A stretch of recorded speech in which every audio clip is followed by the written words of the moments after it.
Hey guys, welcome back to my channel. So it is week 9, December. I'm going to talk about from 8 to 9. December 27th, 8 and 1. Still working out. Forced myself to eat salon today. Forced myself to eat salmon today. It tastes good, but I felt repulsed by it. Had Chipotle. Was so good. I bought the ingredients to make my own. Still very tired. December 28th. Hi, baby. Hi, baby. December 28th, 8 and 2. Went to midwife today. They don't do ultrasounds in house. Boo. They confirmed my pregnancy by urine sample. I got a basic blood panel drawn. Talked about facility, what to expect. Asked me a cajillion questions. Midwife Melissa attempted to do Doppler. She said she could hear baby moving in and saw a glimpse of the heartbeat. But I know working OB that I am too early for a regular Doppler, so I wasn't too concerned. You mostly heard like whooshing. Like she said she saw the heartbeat. I didn't see it. Whooshing just means like something's moving around in there, because usually if nothing's in there, it's just like dead silence. Baby's probably too small to get an actual heartbeat. You can't really get a heartbeat on a Doppler like that until at least 10 weeks, so probably too early. She got a new ultrasound machine, but said she wasn't trained on how to use it, but would let me see. Blake, the midwife, and I saw a glimpse of it and on the ultrasound, but it went away. She called it a shady baby. Made an appointment for real. I think she couldn't find it because my bladder was empty, by the way, because you can only really see it when it's a small with a full bladder. So I made an appointment for real, for a real ultrasound on January 9th. Forever. At least baby will have time to grow a bit more by then. Eating better and less today since my nausea has completely subsided. Midwife was concerned about me gaining 10 pounds in 8 weeks.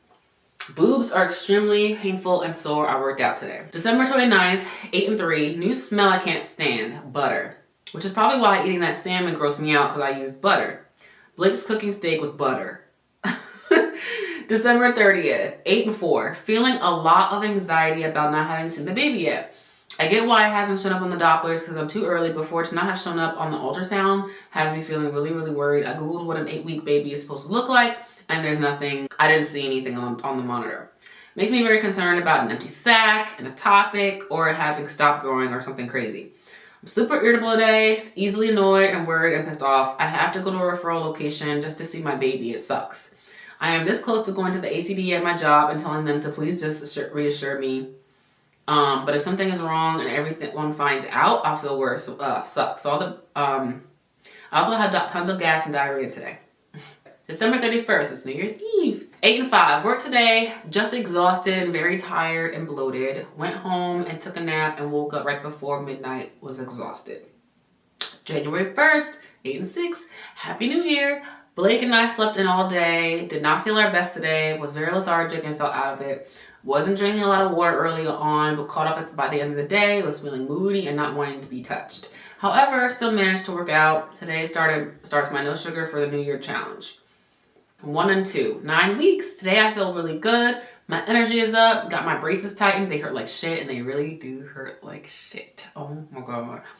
Eating my softer foods, doing my hair finally. I feel good today. I also got my my blood work back, because they did draw blood like a basic panel. So I got my CBC back. All my CBC stuff was normal. Obviously I don't have no types of hepatitis. I don't have any kind of like infections, or I don't have, my RPR is non-reactive, I'm rubella immune. Oh, I was very surprised. My A1C was normal. So A1C, if anyone doesn't know, is basically like a 3-month picture of your blood sugar levels. I eat, or I was eating, a lot of sugar. I was having really bad sugar cravings, as I always do. It wasn't new. I'm like a sugar addict. And I was like really concerned that I was gonna have a crazy A1C that was gonna tell me my sugar was out of control. And I don't know, I'm a nurse, so like I just think the worst. I'm an antepartum nurse, so a lot of times I get patients that have problems. Like I'm a high risk maternal fetal medicine nurse, so like I get a lot of moms with issues in their pregnancy, and so I'm just used to seeing bullshit at work. So I'm like, oh god, like what if I have this, what if I have that? Oh, did I tell you guys that I didn't say it in there. My midwife wants to give me aspirin, y'all.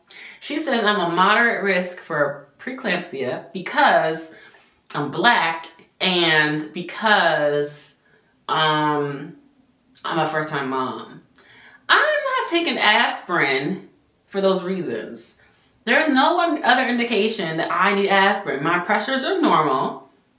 I mean, it's too early to be having like crazy pressures and a headache anyway, but still, like, so aspirin is used to prevent preeclampsia because it like hinders the pathways of the epithelial cells and all those sciencey stuff. But really the science shows that you need actually like more of like 100 and above milligrams of aspirin, but we only give baby aspirin, which is 81 milligrams to prevent preeclampsia. And I've seen women take aspirin in pregnancy and still get preeclampsia. So I'm like, I told her I'm not taking aspirin. She was like, "You're not gonna take it?" I'm like, "No," because I don't feel like that's a big enough risk for me to take aspirin in pregnancy. Because my whole thing is I don't want to take any medications while I'm pregnant at all, none. I don't even want an epidural when I deliver. So my whole thing is I'm not taking any medications. Like my teeth are killing me right now, killing me. I usually take Motrin 800, and that just kind of chills me out. I'm suffering because I'm pregnant. I'm suffering for you, baby B. I'm suffering for you. Remember that when you see this video when you're a freaking teenager. So anyway, I'm suffering right now, okay? Because I don't want to take any medication. Now, I could take Tylenol. No. Tylenol lately has been having these studies that say it causes ADHD, blah, blah, blah. I just don't want to take anything that's medicated when I'm pregnant. That's weird, right? Because I'm a nurse. I literally pump out meds, like all kinds of meds to pregnant people. It's crazy. You'd be surprised what kind of meds I give patients, okay? But I don't believe in giving myself meds. Like when people always ask me nursing advice, I always say no. Do you want my opinion or do you want my nursing opinion? Because there's two different opinions. Like I have my opinion about things and what I would do, you know, and then I have my nursing opinion, which is based off like what I do at work and based off like my education and based off what I learned at work. Like, do you want my nursing, evidence-based practice, educated book answer? Or do you want my opinion, my personal opinion? Because there's a difference. And obviously my nursing opinion is based off evidence-based practice. It's been, you know, researched and tested and all that stuff. But my opinion, you know, is more so just like what I prefer for myself, what I prefer. So anyway, she wants to give me aspirin, and I was like, "Girl, I'm not taking no." And she was just like, "Oh, you're not gonna take it?" No, I'm not. I'm not gonna take it. I guess maybe she thought because I'm a nurse, I would just take whatever. No, I'm not taking that shit. Like, no. She was like, "Okay," like patient refused. Okay, put that in your chart. Pretty much everything else was normal. No urine, abnormal urine cultures, nothing weird. Bumpy baby, what do you want? You harassing me. I'm actually having energetic. I'm cleaning. You know, I'm eating a lot. Just my uterus, like I can tell you guys, my uterus is bigger now. Still not a baby bump because my baby is the size of a kumquat or the size of I think it's a really large, no, it's the size of a grape, an olive. So about 1 inch. So my baby's this big. So if you got this baby, just like right here, which actually I can feel where it's implanted. It's planted like right around here. I don't know if you guys can see, but I can feel like where it is. It's right there. A little inch baby is not gonna make, you know, my belly what it is. It's the uterus and the fluid that's collecting in this area that's making my belly look like a belly. Oh, by the way, guys, to make this about hair, I have a pretty little braid out for you guys. Look at this braid out, y'all. This braid out was popping. Isn't it popping? I feel like this is gonna be like my new go-to. Because when I would do braid outs before, I would do a little bit more chunky. So thinking it would give me like a, you know, bigger wave or whatever. But I actually like feel like I did smaller braids. Not super small. I did like 13 braids. I think doing medium braids versus like more chunky braids has elongated it. And I'm feeling it.